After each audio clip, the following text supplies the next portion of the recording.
take the nameplates off of the teams, and it's like, oh, okay, there's a Winston on defense when no one else is playing it. This is Philadelphia. Sado's Ok. playing Winston.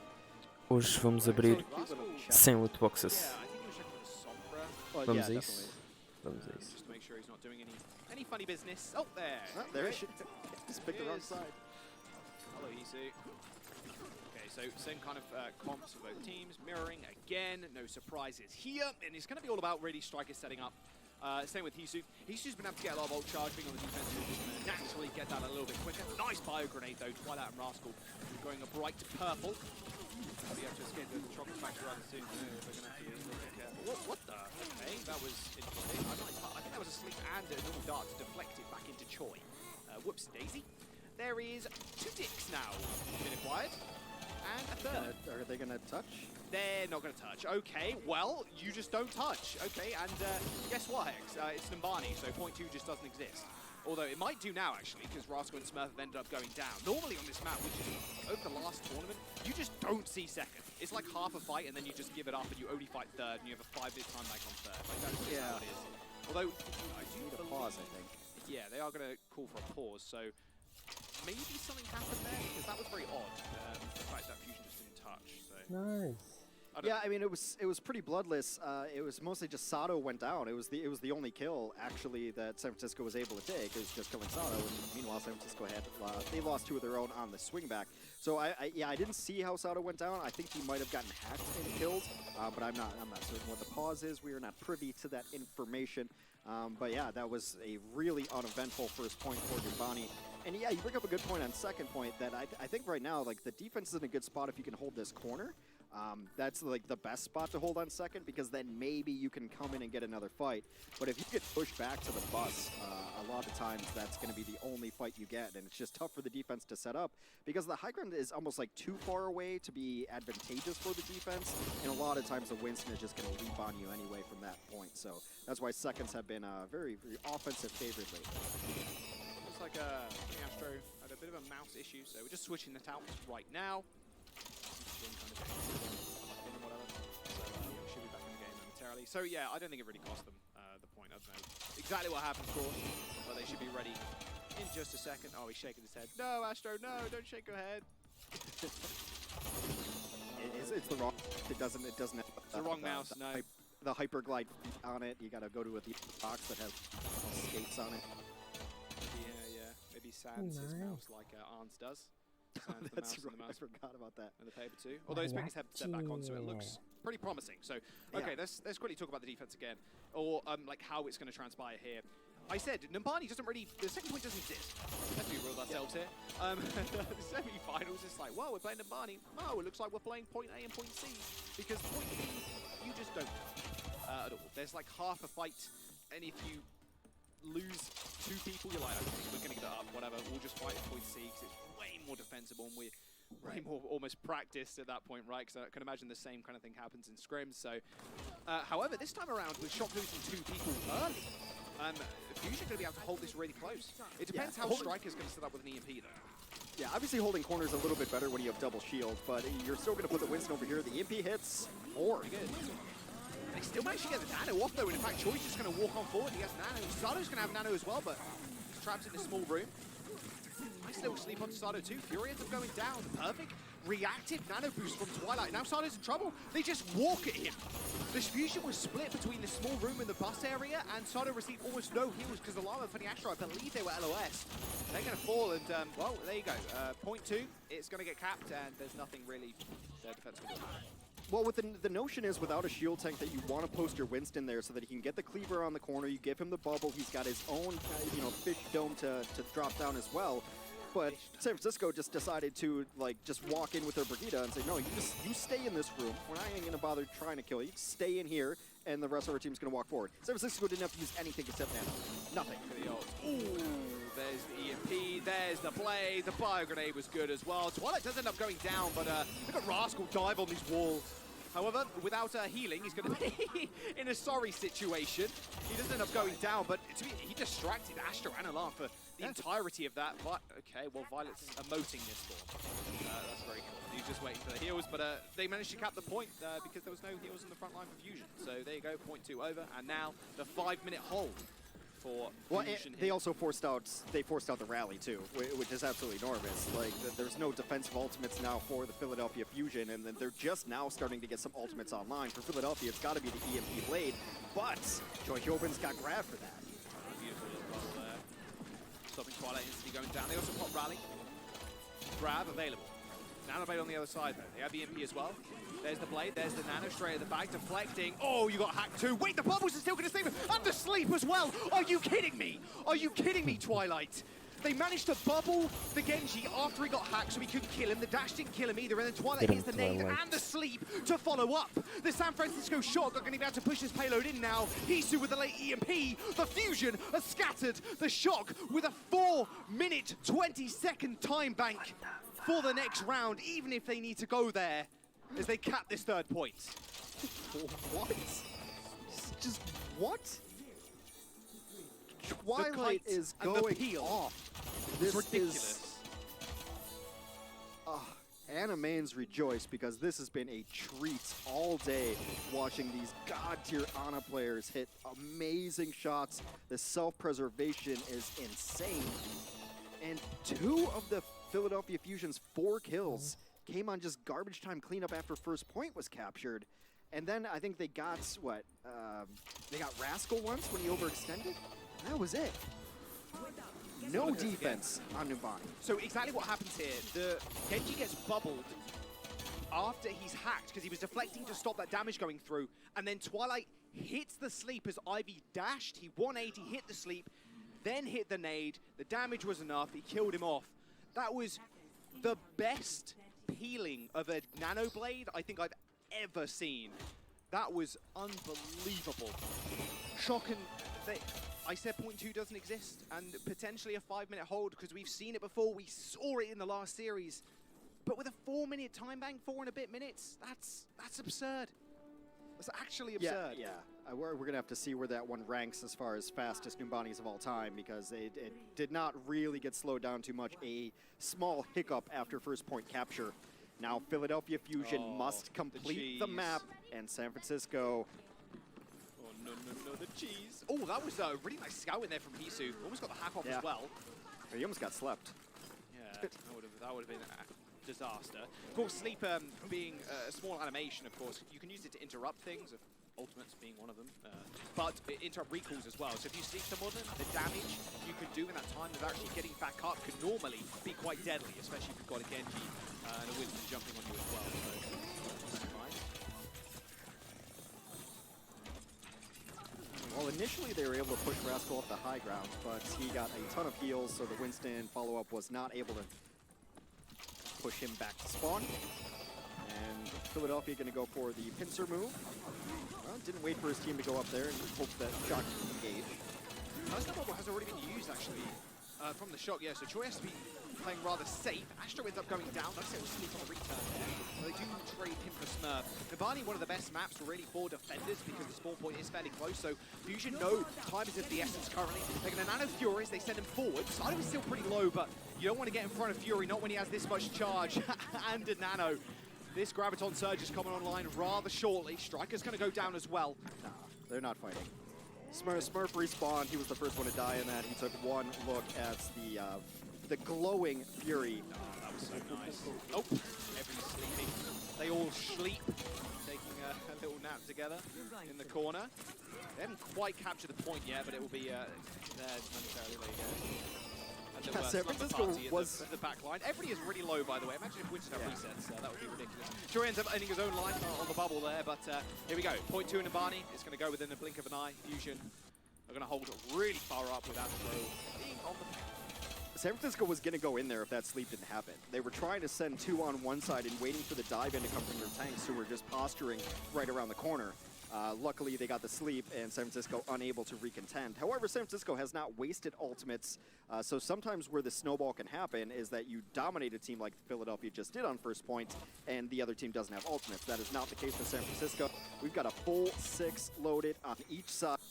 Time to enter Q City here, see who comes out on top. Really, for me, it's always about which Sombra gets a better EMP. Oh, the EMP, that was perfectly placed on Choi. He's going to get purpled as well, but the armor stacking up from the Shock.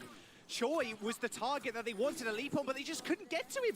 He got EMP'd, he got naded, was sub 100 HP, and still unable to take him down. A one dash will kill him there. Rascal, he's just waiting for the cooldown. Goodbye. Now the Shocker turning this second point into more than just one fight, and they still finding picks as well. Well, Shock might just hold this door. Yeah, absolutely. Yeah. The payload's going to triple back as well, Hex. So they're gaining not only a lot of time, they're burning on not only a lot of time, but a lot of progress is being lost here by the Philadelphia Fusion. Okay, well, Philadelphia is going to have their tank ultimates because during that last engagement, Choi did have to use his Graviton to be able to save his own life. The Nano Blade comes out, though, from San Francisco. Yeah, but it's going to get bubbled, and yep, goodbye. Rascal's not going to do all too much. Graviton turned on the side. They managed to catch Choi. Now it's a 5v6. Primal Rage pop from Smurf, but he's already pretty low. And Fury doing a good job of protecting his back line. The target is Rascal. They managed to find it, and Smurf getting out of there rather fast. He had the Primal Rage, but not a lot of life left. Now the Philadelphia Fusion can eventually claim control of the payload again, but still a lot of time actually burnt off their time bank. I think this is the longest second point we've had in quite a while. Well, it's the biggest benefit of San Francisco going first and finishing the map the way they did, because then your mindset switches. You're not trying to beat the other team. You're not trying to win team fights necessarily. You are fighting the clock. Oh, they EMP'd and got the payload. That is unfortunate for the Fusion. They definitely wanted to save that if they managed to secure the payload there on the second point. The Shocker are going to be more than happy with that, having an EMP of their own now. Fusion tried to fall aggressively. Well, the Shocker in this scenario that Philadelphia found themselves in earlier, where they just need a play on defense. Something has to give here. Big EMP. It's two. Fury's the target. You can see his health bar dwindling, and he's purple. Alarm trying to keep everybody alive, though, with the nade available too. It's pretty big, but no, Smurf ends his life rather shortly after. Smurf does end up going down, and a rally actually forward from the Fusion is going to be good news. Now Choi is caught off guard. Like, he's on the Mega Room, which is really nice for your self-sustain, but he's cut off from the rest of his team. Regardless of that EMP being good from the Shock, the Fusion were able to just navigate around it. San Francisco's all over the place right now. Their mindset has changed, like you said, Hex. Ideally, they just need this one play. Speaking about plays, Stardo's going to do just that, but he turns into an ult bank. He gets hacked in the Primal Rage, and now has to play rather safe. Good sleep onto Choi, stops the aggression. However, they're just waiting for ults. The Fusion just need this EMP and the Nano Winston. They're going to Nano in first to create a little bit more space, but Alarm actually gets grabbed in the back. A nice little nade, but it is going to be worth it. Rascal comes in with a blade, gets a couple of resets, and that'll be, once again, the Fusion's offense thwarted. I mean, San Francisco did such a great job of just putting a tourniquet on where everyone was positioned and stopping the bleeding there, because they were able to get Rascal out alive, and even Choi Hyobin, who was caught in no man's land, out kind of where Smurf is now, he was able to get to the top balcony, and the rest of San Francisco pushed far enough forward that he could drop down and rejoin the team, and then he was able to get the Graviton to shut down Alarm's aggression. Philadelphia with the EMP, Blade, Grav, Rally, ready. Any sort of combination of those should win them the fight. It's going to be difficult for Striker to get a great deal of value out of this EMP unless Philadelphia all pushes forward at the same time. They're all in the same spot. Oh no, the Primal Room. They do end up sending in the EMP though. Look at all those hacked people. However, they're able to scurry away on the stairs. Alarm is dead too, so the Fusion haven't got much healing left. They supplement that with a rally. The Ivy's going to go in with the blade, straight to the backline, but Smurf takes him out. Spawn advantage for the Shock as well. There was a lot of hacked people also, but the damage was not there. The healing was not there for the Fusion. They throw a whole bunch in on that fight, and now the Shock 1 minute and 25 seconds away, Hex, from taking the Countdown Cup.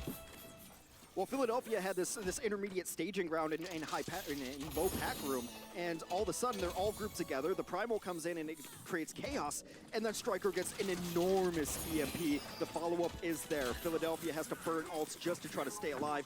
They have nothing of impact left. It is just going to be the Primal Rage up for them. Meanwhile, San Francisco nearing a Grav, nearing a Blade. Ivy in trouble. Below 1 minute, San Francisco trying to close out this tournament. My heart's racing, and I bet theirs are as well. A one key hack here could be good, or maybe they wait for Rascal to Blade and then they hack him, stop him getting resets for a shot. They've got Grav, they've got Blade. They're going to throw the Grav in first. There's the Blade, nade on top. Alarm, Ivy dead. Fury's going to follow as well. And now Philadelphia Fusion need to touch the payload. The Shock have thrown everything they have in last and still have more to go too. They're going to get Nano up. Smurf might have Primal Rage also. It's going to be up to Sado here to touch, but they got 25 seconds to do so. Yeah, that's the play, is let Smurf go in, bubble him, heal him up, and then nano him afterwards, get the primal off. The primal's going to be there. If they get the hack, it's going to be big. Still 10 seconds remaining. Rascal's getting bullied. The payload is being touched, so OT will be here in a moment. But Twilight still with the nano boost. Like, this is really it. They're actually just going to nano Smurf. They isolate Fury. He's dead. He's not available for the final fight. OT is here, but every single person from the Fusion are cut down. Ivy comes in with a blade, but killed off by Violet. The San Francisco Shock have done it. 2 championships in the monthly tournaments. The Countdown Cup is theirs for an organization with such a stacked lineup, just brimming, bursting with talent, and championship-winning players. You expect nothing less. That's the San Francisco Shock that we know and love. The clock has struck midnight on the Countdown Cup, and the Shock are victorious. The Orange Crush comes through again, and they play forward. They don't even let you get through.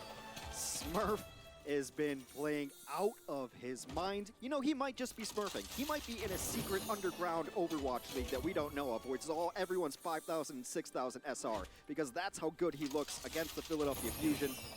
Philadelphia, it's a heartbreaker. They got close. They played San Francisco close. Always the bridesmaid, never the bride. Seems like they're always second place. Going back to the inaugural Overwatch League season where they were runners up in the grand finals. Just never seemed to be able to get over that hump.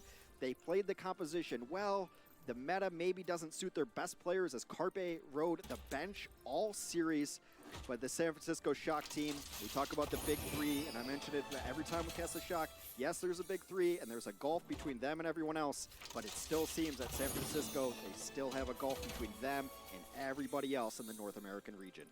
There's so much talent on the roster, and thinking about it too, the fact that they didn't really play a whole lot of Genji to start off this kind of Genji meta with also. Like, they've been playing Striker on the Tracer, and it's good to see Rascal back in, one of the most flexible players you could really ask for. Him playing Genji to such a high level also. Twilight has been definitely a member to watch out for. He always really has been. He's going to be your Xfinity player of the match as well.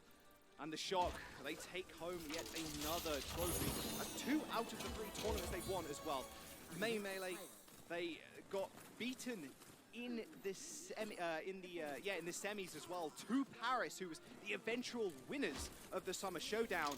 But this one, they clutch it 4-2 in as the scoreline, and they claim a lot of extra wins and a little bit of juicy prize money as well, mate. I mean, this is the last tournament before we go into near the end of the season. So, yeah, Shock, they look as good as ever, and it doesn't really seem there's anything stopping them, no matter the meta. Yeah, I mean, we had to pivot to Twilight as player of the match. You know, we were looking at San Francisco, and it's always with San Francisco, you're like, I don't care, pick one. We were going to go maybe with Choi Hobin. We're like, he plays every map. He's always in there for me. He's always very, very good. It's an easy, safe pick. And then Oasis came around, and you watch Twilight on these flanks, and you're like, how does he even get there? With stones that big, how is he able to get on that flank? That is crazy. He hits these giant nades. He hits a sleep dart to close it out, and then just his constant clutch play. The plays on Numbani with the sleep darts. Like, he looked like the better Ana against Alarm, who's like a front-runner MVP candidate. Nothing against Alarm, but it's like the team around Twilight, of course, former Vancouver, having one of the better years of the former Vancouver Titans members. Axel having a pretty nice time himself, but Twilight gets to get himself a little, qualifier championship here. Can't say enough about everybody on this team. It's just, it's absurd. The way this roster is built and the way that they can adapt to every meta, it's gotten to the point right now where it is not a meta that exists that San Francisco can't play. San Francisco Shock is the meta. They continue to be one of the best teams to ever grace Overwatch, and coming into the postseason, sorry, the games we're going to have before the playoffs, I can't see any way that they don't once again land themselves in the finals. Like, they are infallible almost, and Philadelphia Fusion and the Paris Eternal definitely up there in the top 3. But I think it's safe to say currently Shock, at least in the NA region, they are the best team currently. Yeah, and it's mostly because, like, I mentioned that it might be the least favorable meta for them. because they don't have like a guy who's known for their Sombra. Like I don't know, you know, there's so many players that came in from contenders that were just known as great Sombra players. San Francisco doesn't necessarily have that. They don't have a Genji on the level of a Kevster or a Sparkle. Rascal has his moments, but when you have the core in place and the work ethic and the mentality that San Francisco has, when you have the best overall support line in the entire league, and I will fight anyone who says otherwise. Like, I don't know what more you would want out of the 3 supports that play for San Francisco. When you have a tank line that is playing out of this world, and then even when you don't run Winston, you just bring it, oh yeah, by the way, we're going to bring Super in on Rhine. What a downgrade. It covers up some of the maybe small mistakes that the damage dealers are going to make as they learn and progress around learning these new heroes, learning this new meta. There's nothing I think that could throw San Francisco Shock off. They have such a deep roster and such a great like work ethic, and they just grind out heroes, and all of a sudden Super's playing Genji at a passable level. Like, what is happening? We were kind of waiting for Super to jump on the Zen as well, or just any support, to be fair, but I think it was good that they came by. Right, we're going to jump over to a small interview, though. We've got Super with Johnny. Yes, I'm here with Super. Now another title added to the list. Countdown Cup champion. Super, how does it feel, man? You know, it feels pretty good. I think we had some questions going into it as a team. There were some things we were still kind of unsure of that we're having trouble with in scrims, stuff like that. But, you know, we were glad to be able to clean it up when it counts in the match. So let's actually talk about that, of course, because you did fall in the Summer Showdown to the Parasite Tournament in the semi-final, and now you come back in the Countdown Cup and you win the whole thing. Does this title mean more to you than perhaps some of the other ones we have? How does it feel? I think it just goes to show, I mean, this has kind of been, you know, Shock's theme for a long time, where I think we take a loss and then we usually are quick to learn from it, and we know how to make the changes to the mistakes that we made. And I think that kind of, you saw that again here today, where we had troubles in the Summer Showdown, and we cleaned up those problems, and we made it better here today. Yeah, it feels like you're a very determined team. Like when you're set on winning, it's very hard to take you down. And we saw some adjustments coming through in the finals, whereas earlier in the tournament, we saw you play some more double shield, perhaps adjusting to the Ashe, etc. But now we saw more Genji down the line. Was that like a spontaneous decision throughout the series, or were you prepared to play this much Genji? How did the finals evolve in terms of compositions for the team? Yeah, I mean, there was a bunch of things that we kind of changed up last minute. Like we didn't really plan on actually running me on the Rhine